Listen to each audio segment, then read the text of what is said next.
A Villain's Land is coming to Magic Kingdom, and while details are still under wraps, it is confirmed that we will be getting a Maleficent-themed roller coaster. The land will include 2 major rides, dining, shopping, and other forms of villain-themed entertainment. Construction is set to begin in 2025, but realistically, it won't open until the end of the decade. What are your thoughts on? Disney just announced they will be creating their biggest and most advanced theme park ever in Abu Dhabi. Disney is licensing its intellectual property to Miral, who will build and fund the park, while Disney Imagineers continue to lead the creative process, similar to how Tokyo Disney Sea does it. What are your thoughts for this new Disney park? Is the live-action Tangled actually happening? Earlier this year, Disney started production on a new live-action version of Tangled, but due to backlash from the live-action Snow White, they put Tangled on hold. This means they're still hoping to pursue a live-action version of Tangled, but we assume they're making some major adjustments to better please the audience. What we know so far is a couple lines of the script, which are similar to the original movie but have been changed, and also that JoJo Siwa was a potential actress for Rapunzel. We're hoping if Disney follows through with recreating Tangled, that they can make an accurate retelling of the original animated movie. Would you be open to seeing a live-action Tangled? What are your thoughts? Disney is famous for reimagining classic fairy tales into beloved animated films, but did you know they had plans to bring even more of these classic stories to life? At one point, Walt Disney explored animated adaptations of The Wizard of Oz, Little Red Riding Hood, Hansel and Gretel, Puss in Boots, Goldilocks and the Three Bears, and even Peter Rabbit. But these projects were ultimately cancelled before they ever made it to the big screen.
Have you heard the theory that Elsa, Anna, and Rapunzel are actually cousins? In Frozen, Rapunzel and Flynn are seen attending Elsa's coronation, which clearly connects their kingdoms, and it's typical that royalty doesn't attend the coronation of other royalty unless there would be some family relation. The timeline also fits, with Rapunzel's story ending just before Elsa becomes queen. Add in the similarities between Elsa and Rapunzel's magical gifts, and it's easy to see why so many believe that the three are related or even close cousins. What do you think? Tangled was almost completely different. In early versions, Rapunzel didn't have a frying pan to defend herself. She was supposed to be a skilled archer who wielded a crossbow. They even made merch with a floral bow and arrow that never showed up in the movie or series. Flynn was different too. The original character wasn't even named Flynn Rider. He was a British farmer named Bastion, and his concept art was later reworked into Kristoff's design for Frozen. They then tried making his design scruffier and more charismatic looking, but eventually they landed on the Flynn we all know today. today. It's crazy to think that Disney just dropped new details about Toy Story 5, and a leaked trailer is starting to float around. At the D23 presentation, they showed off the opening scene, where a group of high-tech Buzz Lightyear toys malfunction and end up stranded on an island. From there, they work together building a raft to try to find a way off. But that wasn't all. Disney also revealed one of the brand new villains, Smarty Pants, a high-tech potty training toy voiced by Conan O'Brien. He'll be teaming up with LilyPad, a LeapPad-style tablet, setting up the battle of technology versus the classic toys. What are your thoughts on Toy Story 5? Disney's newest movie actually looks really good. Coming to theaters in fall 2026, Hexed is an all-new original film that follows an awkward teenage boy and his Type A mom, who discover that what makes him unusual might just be magical powers that will turn their lives and a secret world of magic upside down. We don't have much to go off of, but I think the concept art for this movie looks really cool, and I have a feeling that their world turning upside down might somehow be taken literally. Sounds kind of familiar. What are your thoughts on Hexed? Why did Disney sell this Tangled-themed bow and arrow toy if Rapunzel never once uses it in the movie? During the early development of Tangled, Rapunzel actually was supposed to have a crossbow. Director Glenn Keane originally imagined her defending herself with one, but as the movie evolved, that idea was dropped. Instead, the frying pan became her iconic weapon. But the real reason behind the switch was because at the same time Disney was making Tangled, Pixar was developing Brave. Since Merida's signature skill is archery, to avoid giving audiences two princesses with the same weapon, Disney decided to differentiate the stories. What's fascinating is that both movies were in production for almost a decade. Tangled went through years of rewrites and even a title change from Rapunzel Unbraided, while Brave was Pixar's first attempt at telling a princess story. With their release dates only a few years apart, the studios knew audiences would naturally compare the two films. That's why even small details like Rapunzel's choice of weapon were carefully considered. Years later, Disney released a Tangled series that expanded upon the idea of Rapunzel's archery skills. So when you see Tangled merch with a bow and arrow, it's actually a leftover idea that was later reshaped once the series came out. Did you know Rapunzel from Tangled almost looked completely different than the version we know today? Disney's concept art reveals that Rapunzel went through years of redesigns, different looks, different personalities, and never before seen characters that didn't make it into the final film. A lot of this comes from Claire Keane, the daughter of Glenn Keane, who directed Tangled. Claire is famous for her stunning Disney concept art, not just for Tangled but also for Frozen. Her sketches show Rapunzel at different ages, with different hairstyles, and even drastically different styles from more childlike versions to more regal looks. But Rapunzel wasn't the only one who kept changing. Early concept art shows a two-headed ogre Cyclops couple, a quirky character named Norbert, and even fairies that a younger Rapunzel would play with. Mother Gothel had multiple different designs, including one that looks to be highly inspired by Yzma from Emperor's New Groove. At one point, Flynn Rider looked like a mix of Aladdin and Jack Sparrow, much more rugged and adventurous before they refined him into a more charming thief. Claire actually said that while working on Tangled, she kept a personal journal of her daily life and translated it into Rapunzel's world. This exercise helped her imagine Rapunzel as a real person, someone who lived beyond just the plot of the movie. When you look at all this concept art, it's incredible to see how much Tangled evolved over time, and how the characters changed through years of trial and error. After all the scrapped ideas, what would you have liked to see make into the film? Did you know Frozen was almost a completely different movie? Early concept art shows Elsa as an evil snow queen with a frozen heart. Nothing like the Elsa we know today. In some designs, she had dark hair or even icy blue hair, and the story leaned much darker.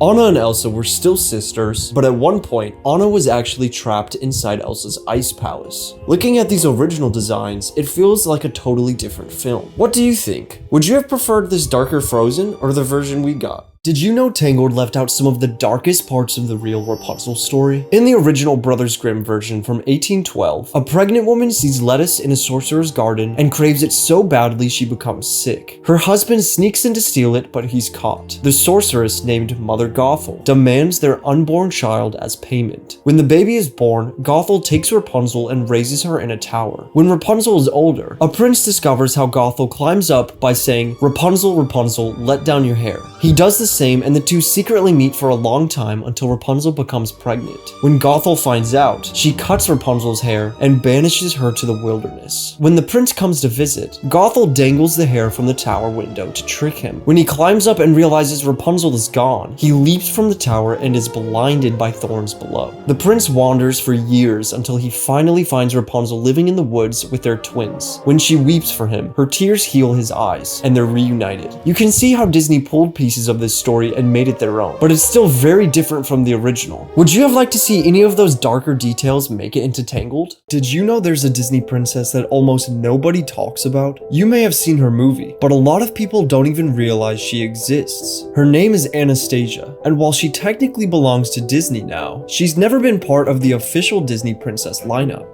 That's because Anastasia wasn't made by Disney at all. The film was produced by 20th Century Fox in 1997, created as direct competition to Disney's massive hits like The Little Mermaid and Beauty and the Beast. Disney only acquired the rights much later, in 2019, when they purchased Fox. The movie was directed by Don Bluth, a former Disney animator who directed on classics like The Fox and the Hound. His influence explains why Anastasia feels so much like a traditional Disney fairy tale, even though it came from another studio. Because she wasn't Disney's original creation, Anastasia has never been added to the official princess lineup. So while she's technically a Disney-owned princess today, you won't see her standing alongside Cinderella, Ariel, or others at the Disney parks.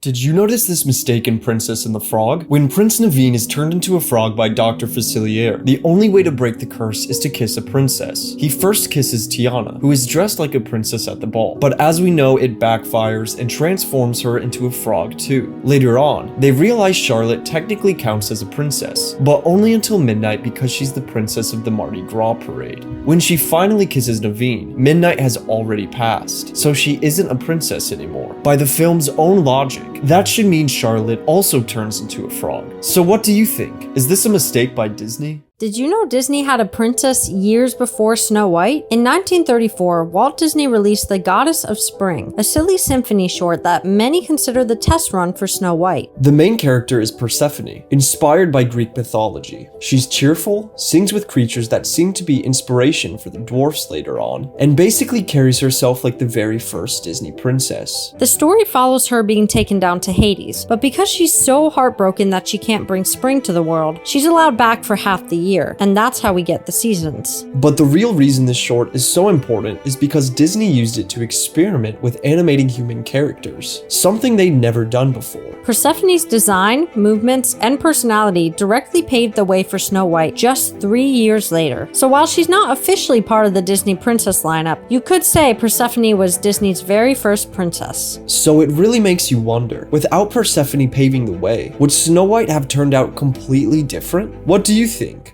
Did you ever wonder why Cinderella's glass slipper didn't disappear at midnight with the rest of her outfit? The carriage turned back into a pumpkin, her gown turned back to rags. The entire spell was broken, but the shoe stayed exactly the same. Then there's an even bigger question. Why couldn't the prince recognize her the next day? He spent the whole evening with her, danced with her, and even called her the most beautiful girl he had ever seen. So why did he suddenly have no idea what she looked like? Rather than searching the kingdom for someone who matched her appearance, they decide the only solution is to track her down with a single glass slipper. Was Cinderella truly the only person in the entire kingdom with that exact foot size? Out of all the women, not one other person could slip into that shoe? It seems unlikely, unless of course, the fairy godmother enchanted the slippers so they could only fit Cinderella. That would explain why the shoes remained when everything else disappeared, and why they became the key to proving her identity. In the end, maybe it was clever magic, or maybe it's just one of those story details that was never meant to be questioned too closely. What do you think? The spaghetti dinner scene from Lady and the Tramp is one of the most iconic moments in Disney history. But believe it or not, Walt Disney almost cut it from the film. Walt loved giving animals human emotions, but he also wanted to stay as true to their nature as possible. So he felt that two dogs gracefully sharing a plate of spaghetti was just too unrealistic.